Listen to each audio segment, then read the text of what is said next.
उत्तम का मारा जाना, ध्रुव का यक्षों के साथ युद्ध।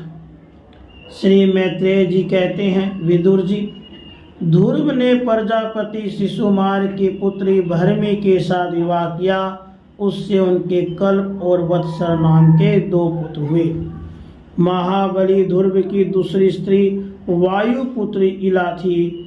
उससे उनके उत्कल नाम के एक पुत्र और एक कन्या रतन का जन्म हुआ। उत्तम का विवाह नहीं हुआ था कि एक दिन शिकार खेलते समय उसे हिमालय पर्वत पर एक बलवान यक्ष ने मार डाला। उसके साथ उसकी माता भी परलोक सिधार गई। ध्रुव ने जब भाई के मारे जाने का समाचार सुना तो वे क्रोध शोक उद्वेग में भरकर एक विजयप्रद रथ पर सवार हो यक्षों के देश में जा पहुँचे। उन्होंने उत्तर दिशा में जाकर हिमालय की घाटी में यक्षों से भरी हुई अलकापुरी देखी। उसमें अनेकों भूत प्रेत पिशाच आदि रुद्र अनुचर रहते थे।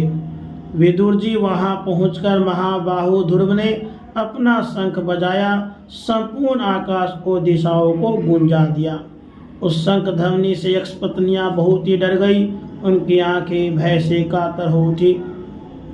महाबलवान यक्षवीरों को वह शंखनाद सहन न हुआ, इसलिए वे तरह तरह के अस्त्र शस्त्र लेकर नगर के बाहर निकल आए और ध्रुव पर टूट पड़े।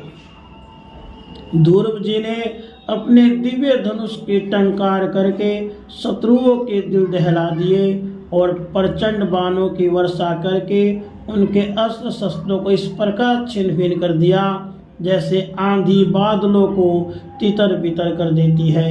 उनके धनुष से छूटे हुए तीखे तीर यक्ष राक्षसों के कवचों को भेद कर इस प्रकार उनके शरीरों में घुस गए जैसे इंद्र के छोड़े हुए वज्र पर्वतों में प्रवेश कर गए थे।